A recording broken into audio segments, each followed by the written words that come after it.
have an opportunity as members of St. Charles Parish to talk to each other and to see what's on our minds. This week we have Kay Brinker, a longtime member of the parish, who is known to many of you, particularly from the monthly book club that has been a fixture of St. Charles for many years. That being said, Kay, would you like to tell us something about yourself? Okay, well, as Father said, my name is Kay Brinker. I've moved to the neighborhood in 1963 when I got married. And so I have been here for, it seems, for most of my life. Mm-hmm. And I've seen, I love Brooklyn Heights. I raised 2 children here. And I've seen many changes in the neighborhood and in St. Charles also. So it's been great. I think when I first moved here, most of the members of the church that, as I recall, lived very close in the neighborhood. Now I think St. Charles encompasses a larger area because many of the parishioners do not seem to live, in the neighborhood. In other words, I don't run into them in the supermarket anymore. And so it's changed in that regard. I don't know. Yeah, well, that's a wonderful observation. As you know, my connection with St. Charles goes back to Monsignor Davini, who was my great mentor and friend when he was either vicar general or special assistant to the bishop. He maneuvered that my first assignment as a priest would be with my uncle, who was his best friend. He was a retired priest, so Charlie was very good about taking me under his wing. So my feelings about St. Charles have always been very positive, and through him I met many of the people that you were talking about, and I can see why the parish is so alive, having been built on with such wonderful people in the 60s and 70s. Some of them, like yourself, thank God, are still with us. Do you have any questions that you would like to ask me about some of the things that we've been the homily or that we've been speaking about recently? Well, I thought it was a wonderful homily on Sunday. I listened to it twice and I try to read it. Of course, I don't remember what I was going to say, but the reason I thought it was wonderful was because it talked about faith so much and the importance of faith and trusting in God. And, in the world in which we're living in today, which is so upside down, I think that's so important to have faith. And we don't understand God's plan, no, but we have to trust it. Mm-hmm. And that's why I thought I really admired your sermon on Sunday, because the emphasis was on faith. Thank you. It was very difficult because there was also 2 first communions at it. And the reading mentioned Satan and taking up your cross and denying your very self. And I'm looking at, Anya and Evie, age 8. And I was like, okay, girls, it's really not that bad. That's why I think you caught the essence of it, that it is a question of faith, that sometimes things may look as if they're very difficult and dark, but because we believe that there is a plan and that we're part of it, we don't understand it. The Christian virtue of hope is that we say that there is a plan. It's not optimism. It's that God, as the old song goes, is in control. We may not see it, but he's working there. Would you like to give us any examples from your own life on what faith has meant to you? Oh dear, that's complicated. I hadn't thought about that at all. but I can't give a specific example. But at any time of crisis, I think it's faith that gets us through it. Whether it's an illness, a sick child, or anything, it's our faith that helps us get through the crisis. I can't think of anything specific. It is really St. Paul who gives us the greatest understanding of faith. And the word that he uses in Greek is pistis, and it means trust. It's not that we believe this doctrine or that doctrine. Now, of course, that's very important, and and we should hold firmly to everything that's in the creed. But ultimately, it comes down to when push comes to shove, when things aren't going all that well, do you believe that there's something beyond yourself? Not only the person of Jesus, but a plan that we can, that we're part of, but may not quite understand. In the Christian virtue of hope, and I keep coming back to this anytime I possibly can, is not optimism. It isn't that this external thing or that external thing is going to work out well. It's rather that that God is leading us towards the future. The St. Paul refers to this as the great mystery. That's to him. That's what mystery is. That there's a plan, a world that we can enter into. Well, I keep reminding myself, we don't understand God's plan, but then we're mortal and he's God. And that's it. We can't understand it because we're mortal.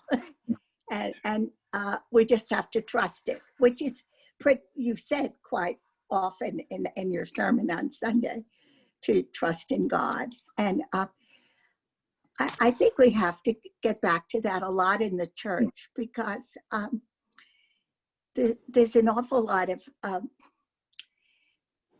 activism going on in every religion. I don't just mean our religion, but in all the churches. And people move away from faith and put all their emphasis on good deeds. Well, I think good deeds are wonderful, but it doesn't replace faith in God.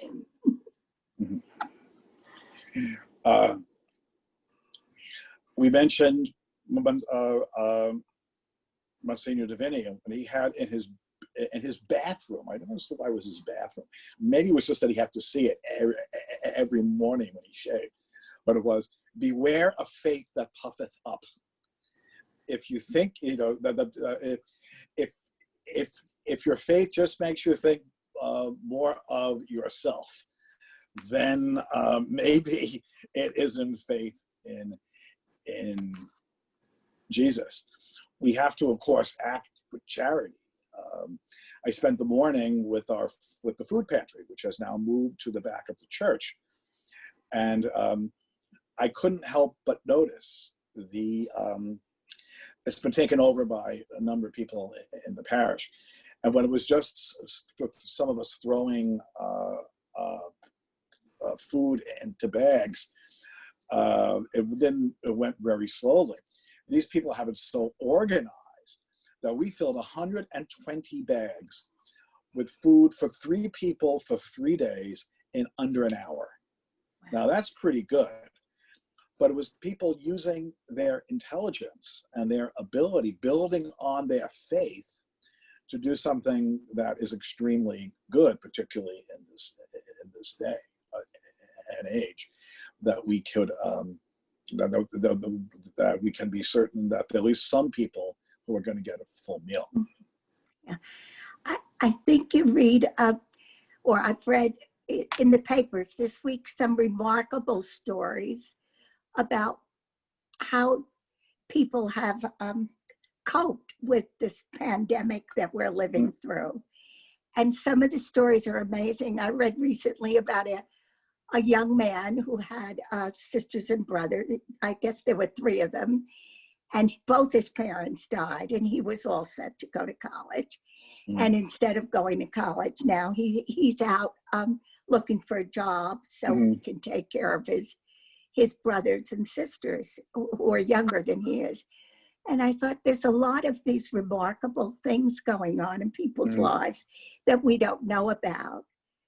But I think, some of them are amazing, how people have risen to the challenges that they're facing. I remember the stories that my parents, that my mother would have been if she had lived over 100, my father about 110. But the things they told me about the Depression, it was some of the same things. My father was the youngest. His sisters went to college. He did not, because there just wasn't anything there. Also, I think my father in college would have been a waste of money. He was more of a technical sort. But he just got out and went to work. My mom quit high school and went to work at 16, and learned how to and learn the importance of things. And not only physical things. I mean, there was no waste in my household. There was even food. I will eat things, as the people who are forced to live with me can tell you. Nothing gets thrown out. But even the importance of life, the friendship. Nothing is more important than friendship. First, friendship with God, but also just neighbors and family, and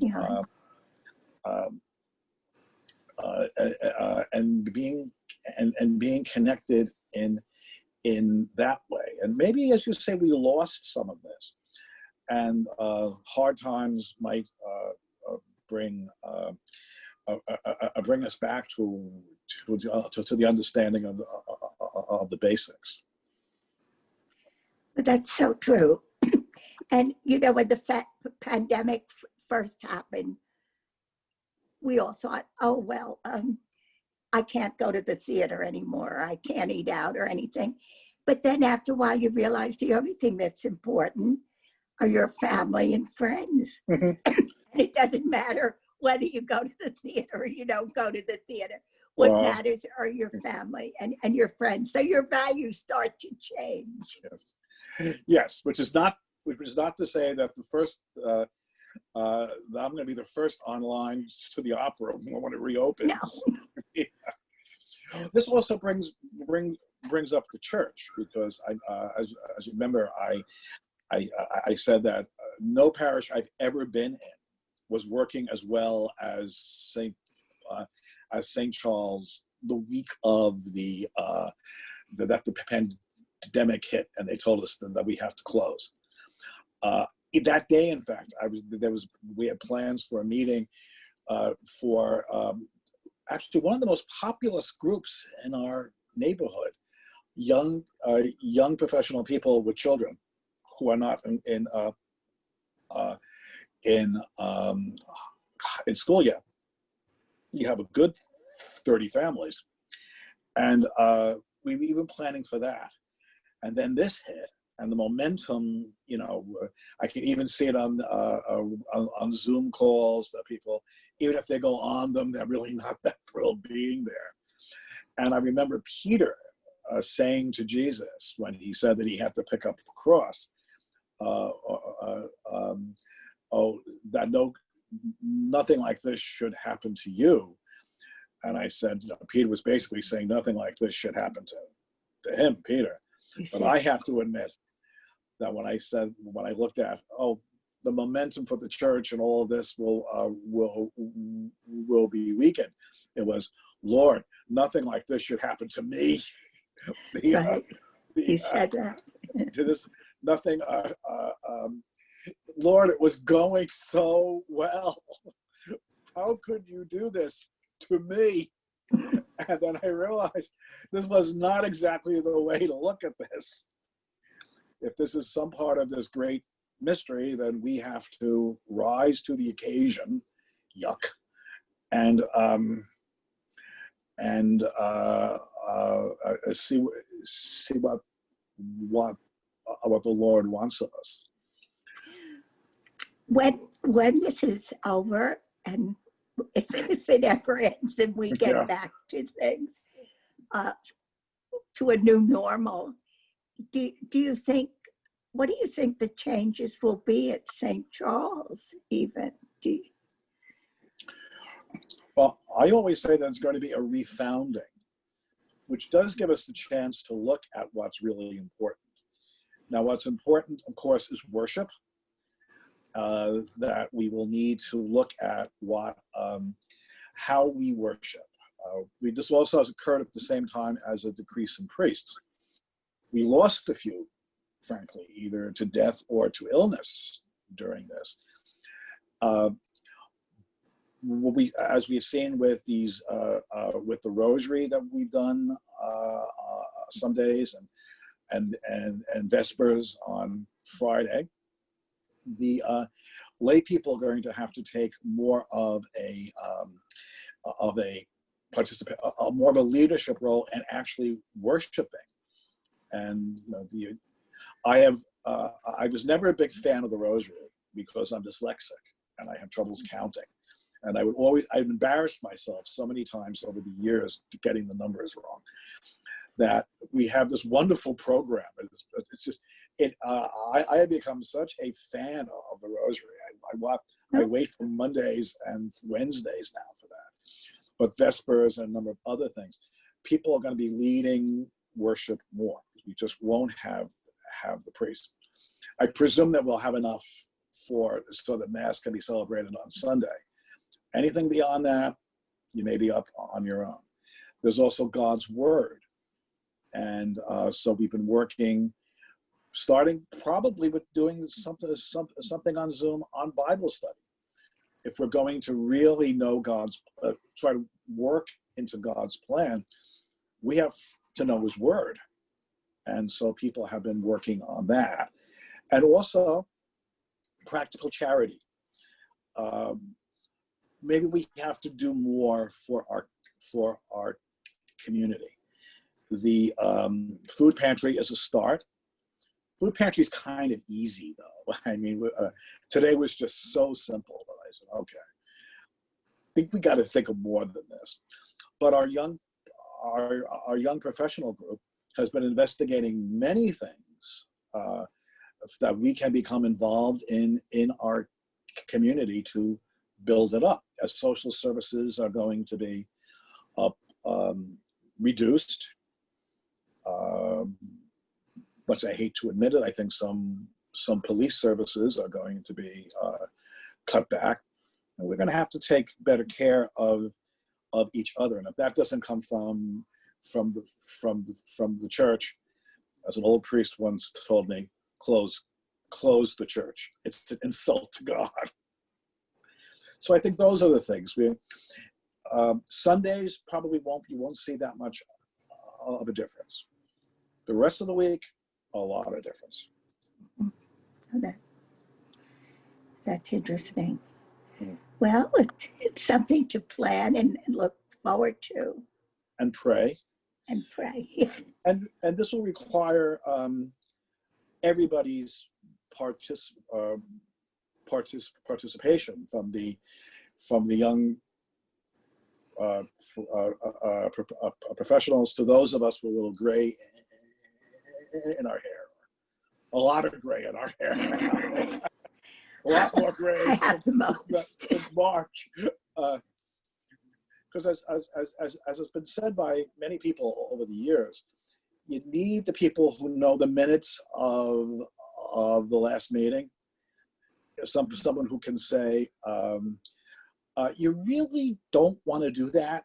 The reason why is, and again, give you a very sensible reason why that won't won't work. So this will be something from everybody in the parish participating in leadership and trying to move us to where we have to be, which basically means listening to what Jesus wants in faith.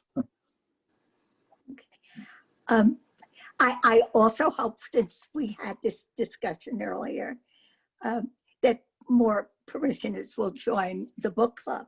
Yes. And since we send out, once we decide on what the reading list will be for the year, everybody gets it, and they don't have to go to every meeting. No. But if there's a book that interests them, it would be nice if more people joined and participated. Yeah. Although I have found the ones that I enjoyed the most and got the most out of were the ones that didn't intrigue me immediately. Like the last one we read, a woman is not a man, or right. Yeah, a woman is no man, or something. A woman is no man. Something Now it was depressing, and but it gave me an insight not only into Muslim and Muslim Americans, but also what can happen when faith goes wrong. It was a very, very, very powerful book. And the first one that we had, I didn't get to the first meeting, but the Good Muslim, I really like that one. And I've ordered that's the second part of it, and I ordered the first one because I want to read it. And for me, as an only child, the interplay between the two, the brother and the sister, was really fascinating. Yes, I agree. But we had some wonderful, wonderful books. I said I would give the the Returned Daughter, or Daughter Returned. Was about 160 pages. We read it in one sitting. Really beautiful. Yeah. I know that one. Yeah. Yeah. So I think people, for me, it was very odd, because my idea of a modern novel is like Dickens. My mind, when it comes to novels, I think has sort of permanently stopped in the Victorian period. So this has been an opportunity for me to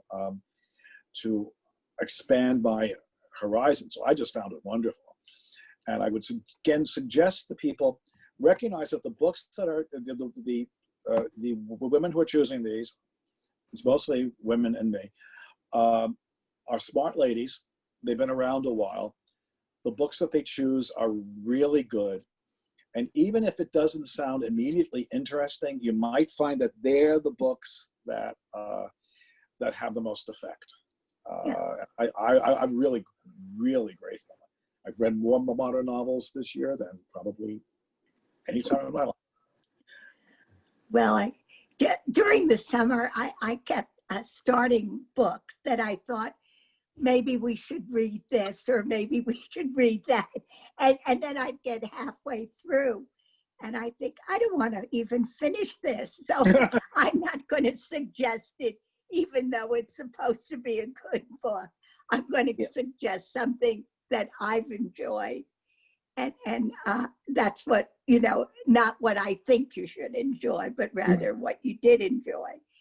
Yeah, and I think we try to be very democratic, and everybody suggests a book. And so it usually works out pretty well. And the person who suggests the book has to lead the discussion. Yes. So yes. I think that's also, you got to find something that you're very enthusiastic about. Right. You can share your enthusiasm. Yeah. So I hope more people will come to the meetings, once they start in again. And we can eat, when we can be very creative because we have the Wi-Fi now in the back of in our meet in the garden. So if people want to meet together, it's outdoors.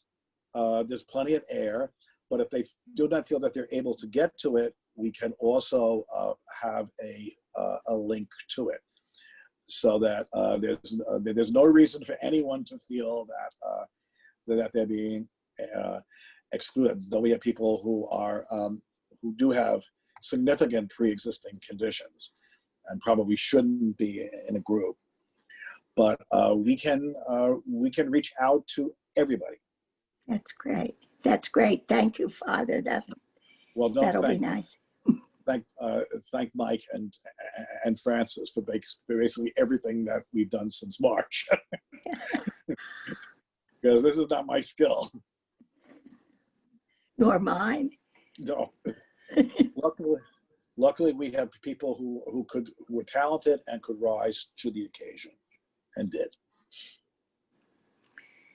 Well, I think the Mass has been wonderful on Sunday, having that, being able to participate in the Mass without going into the church has been a wonderful thing. And next Wednesday, we're going to have the internet there upgraded. So the last 2 weeks have been basically perfect. The last 2 times I've listened to myself speak, so gee, what did they do? I don't sound that good. What did they do to my voice that I sound as good as that? So I'm looking for. Yeah. Well, you also have a book on Thursday nights, a totally different type of experience. How does that work? Yes, that one is. This was run by Father John, right. Our resident, who has, although I know he looks like a child, he has 20 years of teaching experience, including degrees in art history and theology. And so we choose a book and we go a couple of chapters each time. The last one we read was Field Hospital by William Cavanaugh. Okay. And I joked that it became Thursday night at the fights because people thought it was very, it was very challenging. Starting this week, tonight, this is being recorded on Thursday, we're going to do New Seeds in Contemplation, a book by Thomas Merton. Oh. Which, by the way, can be found online. It's a freebie, and this is a legal free edition of it. I think Father said some wealthy person liked that she bought the rights and put it online. So it's it'll be very easy to get a hold of. As I mentioned to people, I read the book 2 years before Father John was born. Well, but remember, it's a very good book. He often says Mass during the week at St. Joseph's Co-Cathedral. Yeah. I've seen him do that. They have a beautiful 8 o'clock Mass every morning, and he's sometimes says Mass there. I think he's down for every Friday, and he sometimes does Monday. But his actual, the parish that he's assigned to is St. Augustine and St. Francis Xavier. Oh. He lives with us. Right.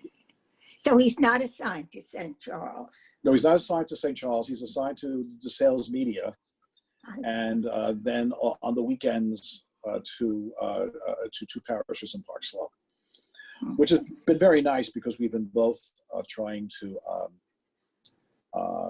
He's been bringing in people to a number of things that we have, so this will allow us to maybe get a few more people for things that would be good for us.